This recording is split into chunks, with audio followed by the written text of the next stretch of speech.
आपके हिसाब से ससुराल किसे कहते हैं? अब देख तू। ससुराल वाह क्या मुस्कुराहट है। ससुराल वो जगह है जहाँ पे अपने घर की चुड़ैल को देवी बोल के तुम्हारे गले चिपका दिया जाता है। यही नहीं, अभी और सुनिए।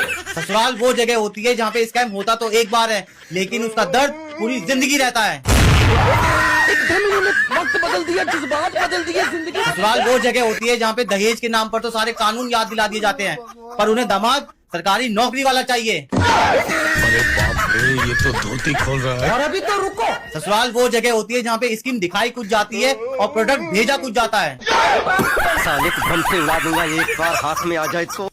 ससुराल वो जगह होती है जहाँ पे बताया जाता है कि उनकी लड़की गाय है, पर ये कोई नहीं बताता कि वो सींग भी मारती है। और तो और शादी के बाद बोलते हैं कि हमारी बेटी अब आपके घर की इज्जत है, और वही लड़की पूरे खानदान की इज्जत लूट लेती है।